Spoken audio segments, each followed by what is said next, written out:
Hello everyone, स्वागत है आप सभी बच्चों का ए टू जेड स्टडी चैनल पर। मैं चंदन कर्ण सर आप सभी बच्चों का स्वागत करता हूं। मैं आज आपके सामने हाजिर हूं बच्चे, पॉलिटिकल साइंस जो आप लोग तैयारी करेंगे झारखंड में माध्यमिक शिक्षक के लिए, माध्यमिक आचार्य के लिए। माध्यमिक आचार्य का जो पॉलिटिकल साइंस विषय का सिलेबस है, इस विषय को लेकर आपके सामने हूँ। आप बस एक बार पूरे सिलेबस को, पूरे पाठ्यक्रम को ध्यान से समझ लीजिए ताकि आप अपने एग्जाम को और पुख्ता कर सके। ठीक है बच्चा, बिना किसी देरी के शुरू करते हैं हम आपके इस सिलेबस के पैटर्न को कि एग्जाम में क्या क्या सिलेबस में रहने वाला है। अगर बात करें हम लोग पहले, तो जो सबसे पहला यूनिट है आपका, यह है राजनीतिक सिद्धांत। जैसा कि आप सभी जानते हैं, आप सभी राजनीतिक सिद्धांत के विद्यार्थी हैं कि राजनीतिक सिद्धांत जो नींव कह लें या फिर से हम कह लें कि आधारशिला रखता है किसकी, राजनीतिक विज्ञान की।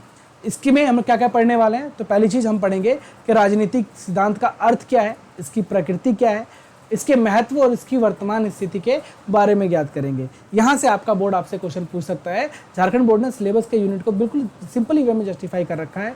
पूरा का पूरा सिलेबस आपके सामने है। मैं आपको स्टेप बाय स्टेप सिलेबस के हर यूनिट को बताता चलूँगा ताकि आप लोगों को किसी भी तरीके की कोई कन्फ्यूज़न ना हो। राइट बच्चा, राजनीतिक विज्ञान जो राजनीतिक सिद्धांत जब हम पढ़ेंगे पॉलिटिकल साइंस में, पॉलिटिकल थियरी या राजनीतिक सिद्धांत, इसका पहला जो यूनिट है वो कहता है कि राजनीतिक सिद्धांत का अर्थ क्या होता है, इसकी प्रकृति क्या है, महत्व क्या है। जब आप इन विषयों को पढ़ रहे होगे बच्चे, तो आपको यहाँ अपनी परिभाषा याद नहीं करनी है, अपनी परिभाषा नहीं बनानी है। मैं आपको पहले ही बता चुका हूँ, बहुत सारे अलग अलग फिलोसोफर, सिद्धांतकार जिन्होंने अलग अलग सिद्धांत दिए, Rousseau, Machiavelli, Karl Marx, Hobbes, Locke, अनगिनत नाम है पॉलिटिकल साइंस में। इन नामों ने जो राजनीति के बारे में वक्तव्य कहे, जो बातें कही, यही आपके विषय का आधार है बच्चे। यहाँ से आपका विषय शुरू होता है। इस पहले यूनिट का जो सेकंड सब यूनिट है बच्चे, जिसमें आपको अवधारणाएं पढ़नी है, जिसमें आप स्वतंत्रता, समानता, न्याय, अधिकार, संप्रभुता जैसी जो वर्तमान अवधारणाएं हैं, इनको पढ़ेंगे। कंसेप्ट ऑफ लिबर्टी, स्वतंत्रता का क्या विचार रहा, यहाँ आप सकारात्मक स्वतंत्रता, नकारात्मक स्वतंत्रता को समझेंगे। समानता का कंसेप्ट आपको समझना है बच्चे कि एक तो होती है कि विधि के समक्ष समानता आपको ध्यान रखनी है, एक आपको रखनी है कि लाइक अवसर की समानता आपको समझना है। आपको न्याय पढ़ना है, न्याय में आपको जॉन रॉल्स का न्याय का सिद्धांत समझना है। आपको अधिकार पढ़ने हैं, आपको संप्रभुता के कंसेप्ट को समझना है। संप्रभुता जिसका अर्थ है निर्णय लेने की शक्ति, यानी ये जो पावर ऑफ डिसीजन मेकिंग है, निर्णय लेने का अधिकार है, ये किसके पास रहेगा, ये यूनिट है बच्चे। ये कहीं ना कहीं राजनीतिक अवधारणा है जो बच्चा कॉमन वे में पढ़ते हो आप लोग। मैं आप लोगों को हाथों हाथ किताबों के नाम भी बताता चलूँगा बच्चे, जहाँ तक मेरी समझ रहेगी। मैं आपको जैसा ही यूनिट खत्म होगा, मैं उस यूनिट से रिलेटेड जो भी बुक्स आ रही हैं वो बुक आपको सजेस्ट कर दूंगा, ताकि आप लोग इन यूनिट्स को, इन विषयों को, राजनीतिक सिद्धांत को उन किताबों से पढ़ लें जो ज़्यादा बेहतर रहेगा। इसके बाद इसमें क्या है, इसमें है आदर्शवादी सिद्धांत और अनुभववादी सिद्धांत। आपको मालूम है कि ये दोनों पॉलिटिकल डिबेट है, राजनीतिक वाद का विषय है कि आदर्शवाद बढ़िया है या अनुभववाद बढ़िया है। जहाँ एक तरफ आदर्शवाद कहता है कि आइडियल मनुष्य को कैसा होना चाहिए, राज्य को कैसा होना चाहिए की बात करता है, और अनुभववादी क्या कहता है बच्चे, अनुभववादी कहता है कि मनुष्य या राज्य कैसा है, यथार्थ की बात करते हैं ये लोग, वास्तविकता की बात करते हैं। ये एक बहुत बड़ी डिबेट चलती है, आपको इस बात को समझना है। इसके साथ साथ आपके सिलेबस में है व्यवहारवाद और उत्तर व्यवहारवाद। व्यवहारवाद, बिहेवियरलिज्म, आपने पढ़ा होगा कि व्यवहारवाद क्या होता है आज की वर्तमान राजनीति में, व्यवहारवाद। और उसके बाद जो 1991 की वो नई आर्थिक नीतियां आई, वैश्वीकरण का दौर आया, इसके बाद जब नव व्यवहारवाद का उदय हुआ, न्यू बिहेवियरलिज्म आया। इस नव व्यवहारवाद ने व्यक्ति को किस तरीके से परिभाषित किया, राज्य को किस तरीके से परिभाषित किया, राजनीति का पूरा स्वरूप बदल गया। ये आपका सिलेबस का पार्ट है बच्चे। तो जब आप फर्स्ट यूनिट उठाएंगे अपने सिलेबस की, जिसका नाम है राजनीतिक सिद्धांत, इस विषय के अंदर 4 सब हेडिंग दे रखी है कि राजनीतिक सिद्धांत का अर्थ क्या है, प्रकृति क्या है, महत्व या स्थिति क्या रही इसकी। इसमें आपको स्वतंत्रता, समानता, न्याय, अधिकार और संप्रभुता जैसी अवधारणाओं को भी पढ़ना है। आप आदर्शवादी सिद्धांत और अनुभववादी सिद्धांत को समझेंगे। आप व्यवहारवाद और उत्तर व्यवहारवाद, इन दोनों के बीच भी अपनी समझ बैठाएंगे। शायद क्लियरिटी बच्चा। अब इसको आप पढ़ेंगे कहाँ से? आपके पास 2 ऑप्शन है बच्चे। पहला कि आप कुछ किताबों पे जाएं, पुस्तक को लें। जैसे आपने ओपी गावा सर की बुक का नाम सुना होगा। ओपी गावा सर की आप बुक उठा सकते हैं, राजनीतिक सिद्धांत, कंसेप्ट एंड जो उनकी बुक है राजनीतिक सिद्धांत की अवधारणा, आप इस पुस्तक को उठा सकते हैं। या नहीं तो आप ए टू जेड जो स्टडीज़ हैं, हमारा अपना एक प्रिंटेड मटेरियल है बच्चे, मैं आप लोगों को वीडियो के लास्ट में वो मटेरियल भी दिखाऊंगा। आप अगर चाहें तो उस मटेरियल को भी परचेज कर सकते हैं, A to Z से खरीद सकते हैं बच्चा। ठीक, चलिए नेक्स्ट यूनिट पे बढ़ते हैं। अगली यूनिट जिसका नाम है बच्चे राजनीतिक विचार, या जिसे हम लोग कह लें कि यहाँ हम लोग राजनीतिक विचारक को समझने वाले हैं कि जितने भी पॉलिटिकल आइडियाज़ या राजनीतिक विचार हैं वर्तमान में वो आए कहाँ से। हर विचार किसी ना किसी विचारक या किसी ना किसी फिलोसोफर की देन है। इसे हम दो भागों में बांट के पढ़ते हैं बच्चे। पश्चिमी विचारक वो विचारक जो यूरोप या कह लें कि यूनानी प्राचीन सभ्यताओं से निकल के आए। इसमें हम प्लेटो को समझेंगे। प्लेटो जिन्हें राजनीतिक दर्शन का पिता कहा जाता है। प्लेटो जहाँ से शुरुआत होती है कि कैसे सुकरात जिनके शिष्य बने प्लेटो ने रिपब्लिक पुस्तक लिखी। प्लेटो ने Republic, the Statesman, the Laws, बहुत सारी किताबों की रचना की। प्लेटो के ही शिष्य हुए अरस्तु, जिन्हें राजनीतिक विज्ञान का पिता कहा जाता है। अरस्तु जिन्होंने राज्यों का वर्गीकरण किया, क्लासिफिकेशन ऑफ स्टेट किया, वो हम समझेंगे। इसके बाद कार्ल मार्क्स जो आधुनिक विचारक हैं, जो पूरी तरीके से समाजवादी व्यवस्था के प्रतिपादक हैं। जब विश्व में पूंजीवादी व्यवस्था चरम पर थी तो मार्क्सवाद व्यवस्था लेके आए कार्ल मार्क्स, और इसने पूंजीवाद का पुरजोर विरोध किया और समाजवाद का समर्थन किया। हम इनके विचारों को समझेंगे। इसके साथ साथ जो आपका अगला पार्ट है इसमें वो है भारतीय विचारक, कि पश्चिम के साथ साथ आपको भारतीय राजनीतिक विचारकों को भी समझना है। भारतीय विचारकों में जब आप पढ़ना शुरू करेंगे तो आपको कौटिल्य को पढ़ना है बच्चे। कौटिल्य जिसने अर्थशास्त्र नामक किताब लिखी, जिस किताब में 15 अध्याय थे। उसमें मंडल सिद्धांत पढ़ेंगे आप, सप्तांग सिद्धांत पढ़ेंगे आप, इन सभी को आपको पढ़ना है। आप जब आगे बढ़ेंगे तो आपको महात्मा गांधी को पढ़ना है। आपको मालूम है कि महात्मा गांधी जिन्होंने भारतीय स्वतंत्रता संग्राम में जो राष्ट्रवादी आंदोलन था उसमें कितनी अहम भूमिका निभाई। गांधी के सिद्धांत, गांधी की पुस्तकें, गांधी द्वारा लिखी गई अखबार, न्यूज़पेपर्स, इन सब पे क्वेश्चंस बनते हैं बच्चे। फिर आप B.R. अम्बेडकर साहब को पढ़ेंगे, भारतीय संविधान के जनक डॉक्टर भीमराव अम्बेडकर साहब को पढ़ना है। और आपको जयप्रकाश नारायण को पढ़ना है, जिनकी संपूर्ण क्रांति के विषय में आप पढ़ेंगे। इनके संपूर्ण क्रांति की अवधारणाओं को आप समझेंगे। यह आपके दूसरे यूनिट का पार्ट है, राजनीतिक विचार का पार्ट है। दो भागों में बटा है ये यूनिट, पाश्चात्य राजनीतिक चिंतन या पश्चिमी विचारक, और भारतीय राजनीतिक चिंतन या भारतीय विचारक। ठीक, अगर बात करें इसके थर्ड यूनिट की तो तीसरा यूनिट है बच्चे भारतीय राजनीतिक व्यवस्था, इंडियन पॉलिटिकल सिस्टम। यहाँ आपको क्या क्या समझना है? यहाँ आपको समझना है, आप भारत सरकार का अधिनियम 1935 समझेंगे, आप संविधान सभा को स्टडी करेंगे और भारत की प्रस्तावना को करेंगे।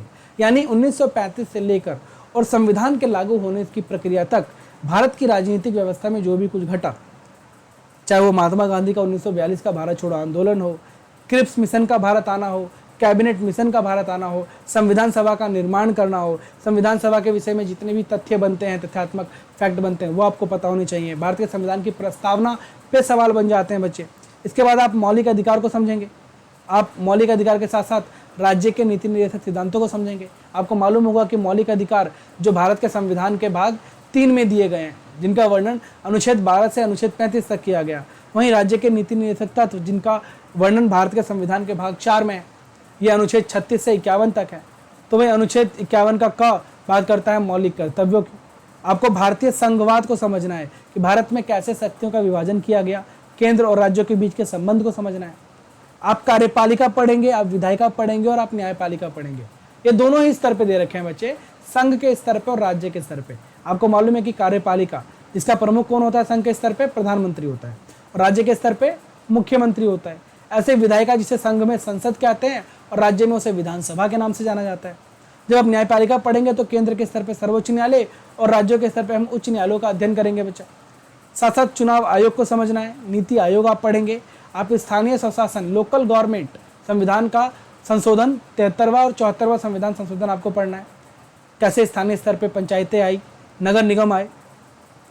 फिर भारतीय संविधान में जितने भी संशोधन हुए उन संशोधन की प्रक्रिया क्या रही, अभी तक के संशोधनों में जो भी इंपॉर्टेंट संशोधन रहे आप उनको समझेंगे।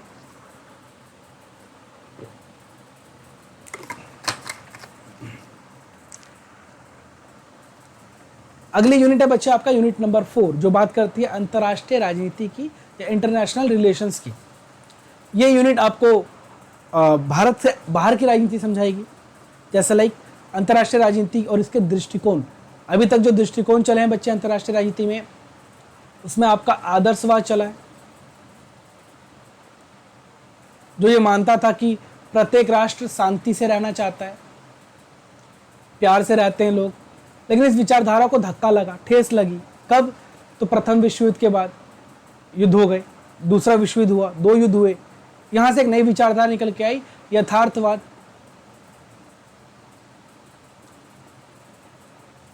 रियलिज्म, जिसने ये कहा कि युद्ध होंगे, निश्चित है, युद्ध को टाला नहीं जा सकता। अगर आपको शांति चाहिए तो शांति के लिए युद्ध जरूरी है। यानी जितने भी दृष्टिकोण हैं अंतर्राष्ट्रीय राजनीति के, आपको उन्हें समझना है।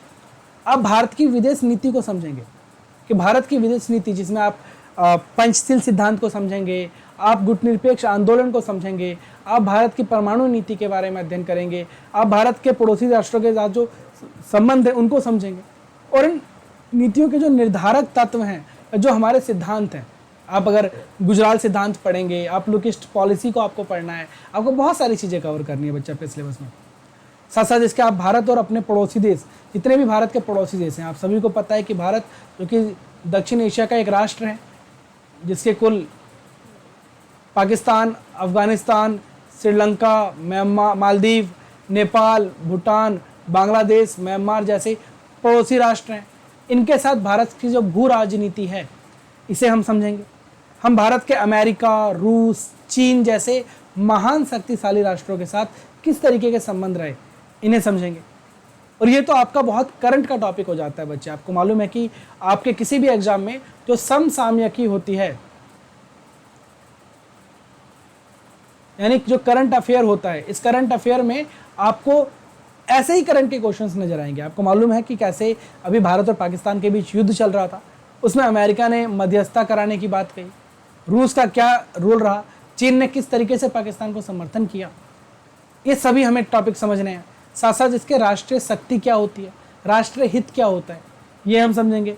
गुटनिरपेक्षता, जिसे नेम कहा जाता है, भारत और 4 अन्य देशों ने मिलकर जिसे शुरू किया कि भारत की गुटनिरपेक्षता की नीति क्या है। आप सभी को मालूम है कि 1945 से 1991 तक जब शीत युद्ध का दौर चल रहा था, तो इस शीत युद्ध के दौर में भारत ने गुटनिरपेक्ष आंदोलन की नीति का अनुसरण किया, इसे अपनाया, जहां हम किसी भी गुट में शामिल ना हुए। हम ना तो सोवियत संघ में मिले और ना ही संयुक्त राज्य अमेरिका में मिले। हमने इन दोनों का पुरजोर विरोध किया। और ये भारत की नीति क्या कहलाती है? गुटनिरपेक्षता की नीति कहलाती है। आपको इसे समझना है। फिर हम देखेंगे कि जो शोध पद्धति और शोध प्रबंधन या पेपर प्रस्तुति, ये आप लोगों ने अगर नेट के लिए प्रिपेयर किया है या जब आप बीएड वगैरह कर रहे होंगे तो आपको ने समझा होगा कि सोशल स्टडी में या एसएसटी में रिसर्च पेपर किस तरीके से तैयार किया जाता है। यहाँ पे आपके सब यूनिट्स दे रखे हैं बच्चे कि सामाजिक विज्ञान में अनुसंधान का अर्थ क्या है, प्रकृति क्या है और महत्व क्या है।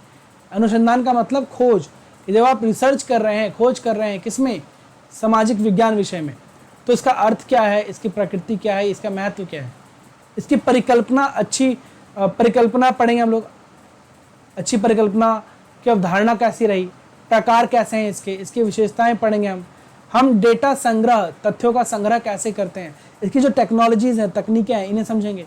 ये आपके सिलेबस का पार्ट है। साक्षात्कार हम देखेंगे, इंटरव्यू क्या होता है, साक्षात्कार क्या होता है। किसी भी साक्षात्कार में जो प्रश्नावली होती है वो सबसे सटीक होनी चाहिए। बिना किसी अच्छी प्रश्नावली के आप साक्षात्कार कर ही नहीं सकते।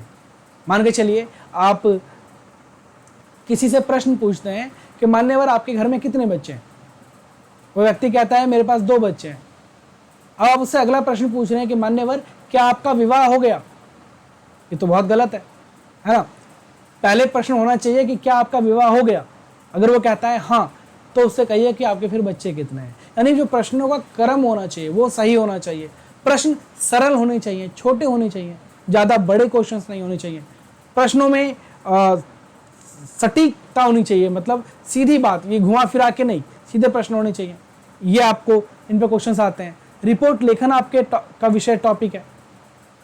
परियोजना, जो आप लोग प्रैक्टिकल डिजाइन करते हैं, जो परियोजना का शोध होता है, इसका डिजाइन कैसे तैयार होता है, इसे कैसे मैनेज करते हो, ये सब आप लोगों ने पढ़ा होगा नेट के प्रिपरेशन में, या फिर आप लोगों ने बीएड वगैरह के एग्जाम के प्रिपरेशन में पढ़ा होगा। नहीं पढ़ा तो चिंता मत करिए, आपको A to Z study channel पर सब कुछ पढ़ाया जाएगा बच्चे, वो भी बिल्कुल फ्री ऑफ कॉस्ट। चिंता मत कीजिए इस बात की। ओके, इससे पहले बता दूं आप लोगों को, फ्री ऑफ कॉस्ट तो स्टडी मटेरियल है ही है आपके लिए, बट जो अगर आप नोट्स परचेज करना चाहते हैं तो आप हमारे नोट्स भी परचेज कर सकते हैं। आप हमारे नोट्स परचेज करने के लिए जो A to Z स्टडीज़ का माध्यमिक आचार्य पॉलिटिकल साइंस विषय के नोट्स हैं, आप इन नंबरों पे व्हाट्सएप के द्वारा हमें मैसेज कर सकते हैं। पेपर 1 प्लस पेपर 2 दोनों ही विषयों की जो फीस है बच्चे 600 रुपये फीस रखी गई है। आपको सारी डिटेल, सारी जानकारी इन नंबरों पर व्हाट्सएप करने पर पता चल जाएगी। एक सब यूनिट है, मैंने आपसे पहले भी कहा कि वीडियो के लास्ट में मैं आपको नोट्स की लैंग्वेज दिखाऊंगा, नोट्स की भाषा दिखाऊंगा कि किस तरीके से बहुत ही साधारण भाषा में, साधारण तरीके से आपके आंसर्स को प्रेजेंट किया गया है। आपके पास स्टडी मटेरियल आएगा, कंटेंट आएगा। बच्चे दो चीज़ें हो सकती हैं, या तो आप कोई अच्छी किताब ले लीजिए क्योंकि एग्ज़ाम आपके सर पे है, जस्ट फॉर्म भरते ही 2 से 3 महीने के अंदर आपके एग्ज़ाम आ जाएंगे। अब आपके पास इतना टाइम तो नहीं है कि आप बुक्स खरीदें, उन्हें पढ़ें, वहाँ से नोट्स बनाएं और फिर क्वेश्चन सॉल्व करें। किसी भी एग्जाम को निकालने के सिंपल से तरीके हैं बच्चा, क्या? अच्छी स्टडी मटेरियल, इसके साथ साथ अच्छा क्वेश्चन बैंक। अब study material and question bank दोनों ही आपको A to Z studies provide करवा रहे हैं, तो आप क्यों कहीं और जाएंगे? आप यहीं आइए, ठीक? आप हमारे नोट्स को भी परचेज कर सकते हैं। ओके बच्चा, चलिए आगे बढ़ते हैं फिर सिलेबस में। अगला जो हमारा सिलेबस की यूनिट रहने वाली है, जिसमें हम लोग राजनीतिक समाज शास्त्र को समझेंगे। इसमें हम समझेंगे कि राजनीतिक समाजीकरण क्या होता है। क्या होता है समाजीकरण? समाज एक अलग चीज़ है और समाजीकरण एक पूरी प्रक्रिया को दर्शाता है कि व्यक्ति किस तरीके से समाज के साथ अपने संबंध स्थापित करता है, अपने संबंध बनाता है। हम राजनीतिक संस्कृति को समझेंगे कि राजनीति की संस्कृतियाँ पहले कैसी थी, वर्तमान में कैसी हैं, आने वाले समय में कैसे परिवर्तित हो जाएंगी या परिवर्तित होती आ रही हैं। राजनीतिक अभिजन वर्ग, इसको समझना पड़ेगा, और आधुनिकीकरण कैसे हुआ राजनीति का, इन विषयों को समझेंगे। सिलेबस क्लियर है आपका। मैं बार बार आपको ये समझाने की कोशिश कर रहा हूँ बच्चे, आप बहुत लकी हैं। अक्सर देखा जाता है कि बोर्ड सिलेबस नहीं बताती हैं। DSSB ने बहुत लंबे समय तक सिलेबस नहीं बताया, झारखंड ने कभी सिलेबस नहीं बताया। इस बार आपको नोटिफिकेशन में पूरा सिलेबस मिल रहा है, तो सिलेबस को यूनिट दर यूनिट, सब यूनिट भी निकालेंगे, वहाँ जा के एक एक यूनिट पे तैयारी करिए बच्चे। ये एग्जाम कोई अगर आपसे छीन ले तो मेरा नाम बदल दीजिए। फिर तैयारी करने के लिए कुछ नहीं करना है आपको A to Z चैनल पर आना है, हमारे वीडियो लेक्चर्स देखने हैं। ये वीडियो लेक्चर्स आपके लिए बिल्कुल फ्री ऑफ कॉस्ट होंगे। अगर आप स्टडी मटेरियल लेना चाहते हैं आप हमारा स्टडी मटेरियल परचेज कर सकते हैं। अगली यूनिट मूव करते हैं। नेक्स्ट यूनिट जो है आपकी, इसका नाम है बच्चे लोक प्रशासन या पब्लिक एडमिनिस्ट्रेशन। आपको मालूम है कि लोक प्रशासन जिसे आप स्नातक स्तर पर या स्नातकोत्तर स्तर पर पढ़ते हैं, जिसमें बहुत सारे मैनेजमेंट के प्रिंसिपल्स या प्रबंधन के सिद्धांत आप पढ़ते हैं। इसमें क्या क्या यूनिट दे रखी है बच्चा? तो इसमें पहले दे रखा है नौकरशाह पर मैक्स वेबर के विचार। आपको मालूम है मैक्स वेबर जो अमेरिकी राष्ट्रपति थे, मैक्स वेबर ने किस तरीके से नौकरशाह को परिभाषित किया, कंसेप्ट ऑफ ब्यूरोक्रेसी दी कि नौकरशाही क्या काम करती है। किसी भी व्यवस्था में या किसी भी सिस्टम में सिर्फ चुने हुए लोग नहीं, नौकरशाह। आपको मालूम है, आपने पढ़ा होगा कि कार्यपालिका 2 तरीके की होती है, एक राजनीतिक कार्यपालिका, एक स्थायी कार्यपालिका। तो जो ये राजनीतिक कार्यपालिका को हटाकर जितने भी लोग आते हैं, जिन्हें आप नौकरशाह कहते हैं, जो स्थायी कार्यपालिका कहा जाता है, ये नौकरशाह किस तरीके से लोक प्रशासन में अहम भूमिका निभाते हैं। आपको जितने भी प्रशासनिक सिद्धांत हैं, इनमें 3 मुख्य सिद्धांत दे रखे हैं बच्चे। मानव संबंध, ह्यूमन रिलेशन, जिसे एल्टन मेयो ने दिया। निर्णय निर्माण का सिद्धांत, theory of decision making, Herbert Simon साहब ने दी इस थ्योरी को। और पारिस्थितिकी सिद्धांत, फ्रेड वॉरेन रिगस ने इस सिद्धांत को दिया। आप इन सिद्धांतों को पढ़ेंगे। सिलेबस इस तरीके से आपका क्लेरिफाई है बच्चे कि आपके लिए ना मतलब छाट के दे दिया गया है कि आपको भागना नहीं है, दौड़ना नहीं है। लोक प्रशासन का सिलेबस बहुत बड़ा है, बहुत सारी थियरियाँ हैं, लेकिन आपके सिलेबस में सिर्फ ये 3 ही सिद्धांत दे रखे हैं। तो हम क्यों बहुत सारा पढ़ें? हम इन 3 को पढ़ेंगे, अपना एग्जाम क्लियर करेंगे।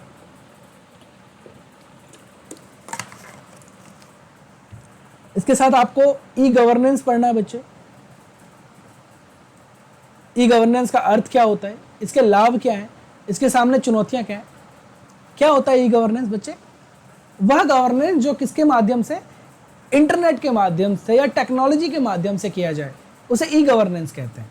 आप झारखंड के लिए तैयारी कर रहे हैं, आप झारखंड में रहते हैं, आपको पता है बच्चे कि झारखंड में आज भी बहुत से एरियाज हैं जहाँ पर कनेक्टिविटी नहीं है, जहाँ पर आम जन की पहुँच से बहुत दूर है। वो ट्राइबल एरियाज, जहाँ जनजातीय लोग रहते हैं, उनके पास ना अच्छी सड़कें हैं, ना उनके पास बिजली है, ना उनके पास अच्छे कोई सुविधा साधन है, स्कूल है। और वहाँ पे ई गवर्नेंस लेके आना है।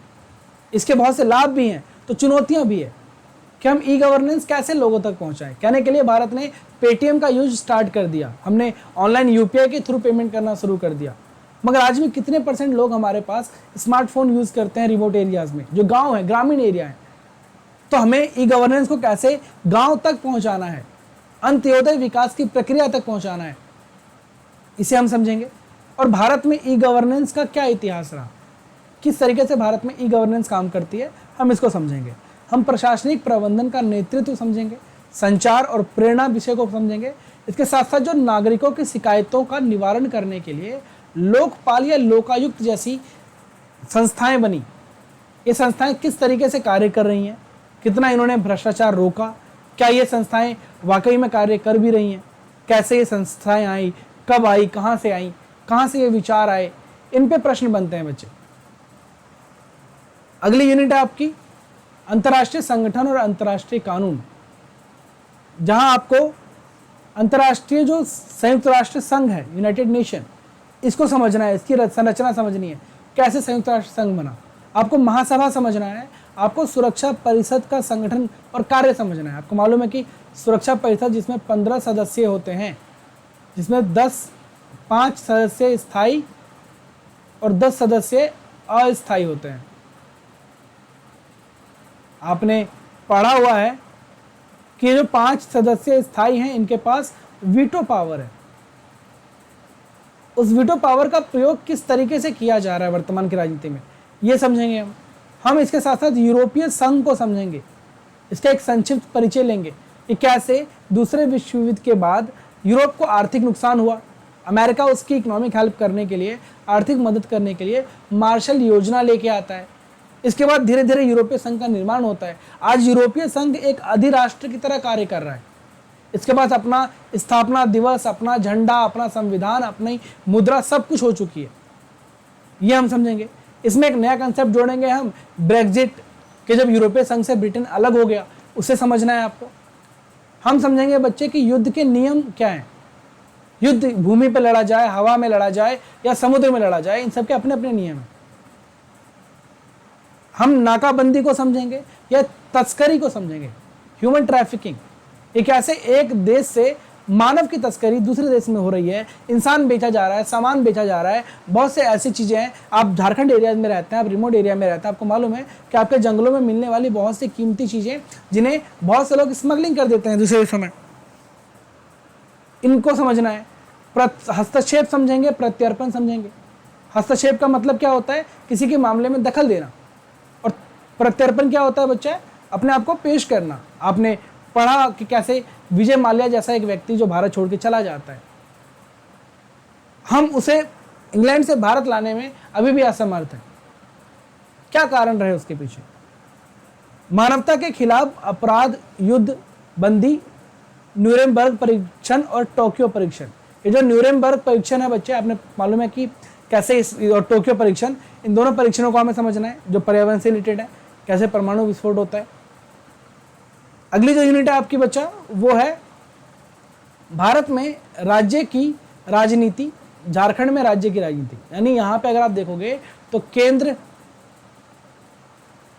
और केंद्र के साथ साथ राज्य स्तर की राजनीति के विषय में भी प्रश्न पूछे जा रहे हैं।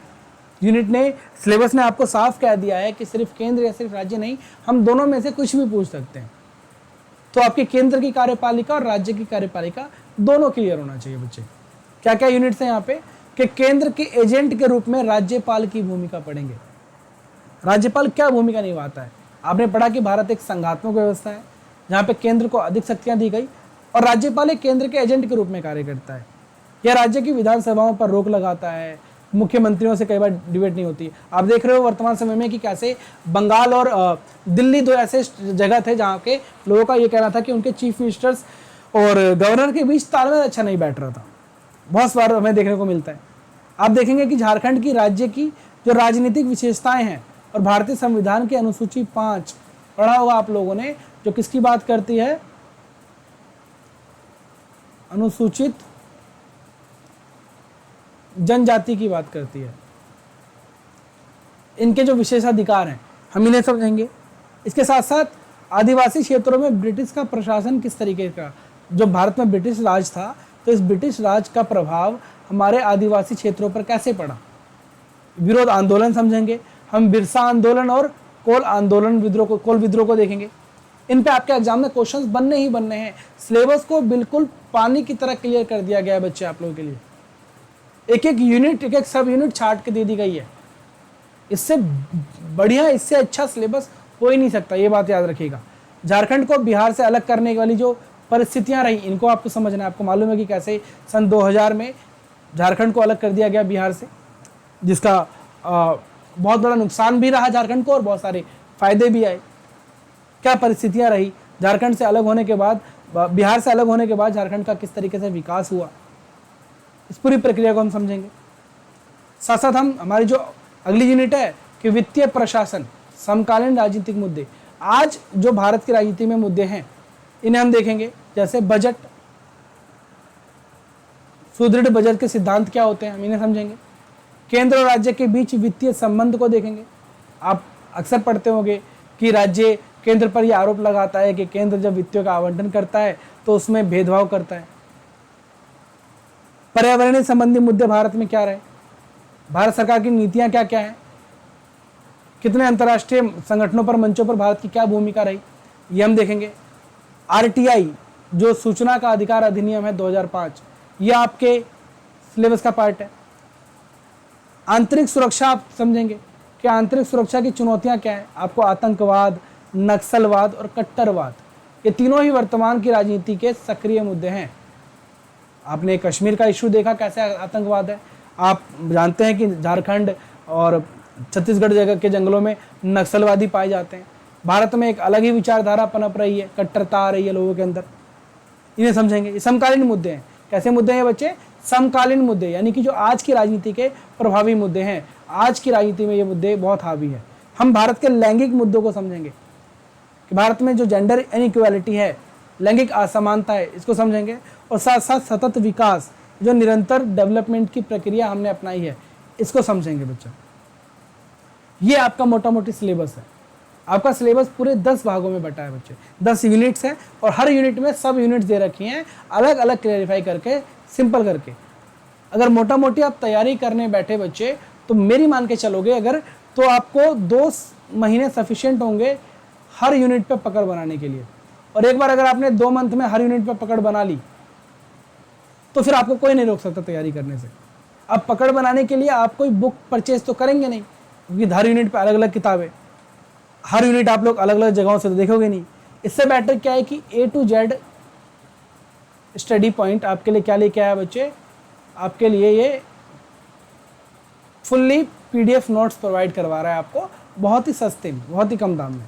आप इन्हें परचेज कर सकते हो।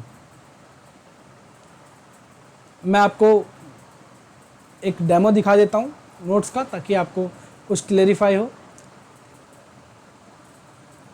ये देखिए, ये है हमारे A to Z के नोट्स।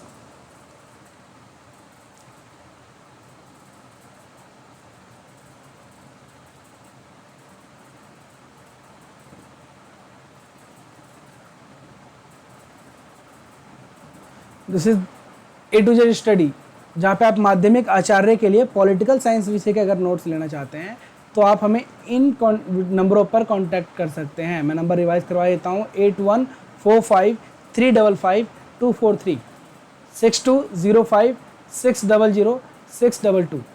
ये इन नंबरों के थ्रू आप हमसे नोट्स परचेज कर सकते हैं, पेपर 1 और पेपर 2 दोनों के। नोट्स की जो प्राइस है बच्चे वो सिर्फ 600 रुपये, ओनली 600। अगर नोट्स आप ध्यान से देखेंगे तो यही जो मैंने अभी आपको बताया, सब यूनिट सिंपल से बटे हुए हैं बच्चा, कि राजनीतिक सिद्धांत, अर्थ, प्रकृति, महत्व, एक एक चीज, एक एक यूनिट को सिंपली वे में साधारण तरीके से आपको बताया गया बच्चे। राजनीतिक सिद्धांत का अर्थ क्या होता है, इसकी परिभाषाएं क्या हैं, राजनीतिक सिद्धांत की प्रकृति क्या है, राजनीतिक सिद्धांत का महत्व क्या रहा, आपको सारे यूनिट्स कवर है, सिंपली वे में आपको बताई गई हैं। तो अगर आप भी इन नोट्स को परचेज करना चाहते हो तो फिर देरी किस बात की कर रहे हो, फटाफट से फ़ोन उठाइए, इन नंबर पे मैसेज कीजिए। अगर आपको डेमो चाहिए नोट्स का, आपको डेमो भी प्रोवाइड करवा दिया जाएगा। आप फटाफट नंबर पे कॉल कीजिए, चैनल के साथ जुड़ जाइए। अगर अभी तक आपने चैनल को सब्सक्राइब नहीं किया तो चैनल को सब्सक्राइब करके बेल आइकन पर क्लिक कर दीजिए। साथ साथ A to Z study point आपकी पूरी तरीके से हेल्प कर रहा है आपके टीचर बनने की राह को आसान करने में। आप हमारे नोट्स परचेज कर सकते हैं। 600 रुपये में पेपर 1 और पेपर 2 दोनों के ही नोट्स प्रोवाइडेड है। तो फिलहाल के लिए मैं चंदन सर आप सभी से अलविदा लेता हूँ। अगर वीडियो अच्छी लगी हो तो वीडियो को लाइक कर दीजिएगा। आपके जो भी फीडबैक्स होंगे आप कमेंट में मुझे बता सकते हैं। मिलेंगे आपसे ऐसी किसी नई वीडियो में। कंटिन्यू। फिलहाल के लिए बाय बाय।